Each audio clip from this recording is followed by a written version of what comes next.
আজকে একটু সুযোগ পেয়েছিলাম, এই অবসরে ভাবলাম একটা কবিতা আবৃত্তি করা যাক।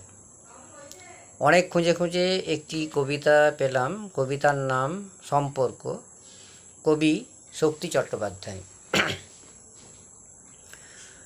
সম্পর্কের বাজারে পৌঁছে পা দুটো থেমে গেল।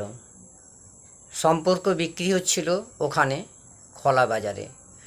আমি কাঁপতে কাঁপতে জিজ্ঞেস করলাম, কী দামে বেচছো ভাই এই সম্পর্কগুলো? দোকানদার জিজ্ঞেস করলো, কোন সম্পর্কটা বানাতে চান আপনি? ছেলের না বাবার, বোনের না ভাইয়ের? বলুন আপনি কোনটা চান? মানবতার না ভালোবাসার, মায়ের না বিশ্বাসের? বাবুজি কিছু তো বলুন, কোনটি নিতে চান? চুপচাপ দাঁড়িয়ে কেন, ঠিক ভেবে বলুন। ভয়ে ভয়ে বললাম, বন্ধুর।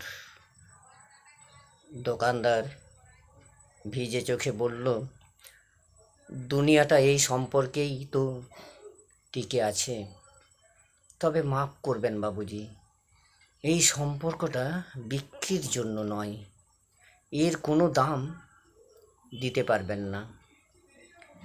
আর যেদিন এটাও বিক্রি হয়ে যাবে, সেদিন দুনিয়াটা উজাড় হয়ে যাবে।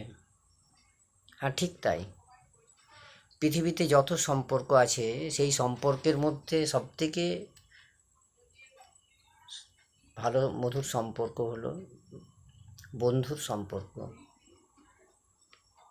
এই সম্পর্কের জন্য পৃথিবী এখনও টিকে আছে। যাই হোক, আজ একটু অবসর ছিল তাই কবিতা আবৃত্তি করলাম। ভালো লাগলে পাশে থাকবেন। নমস্কার।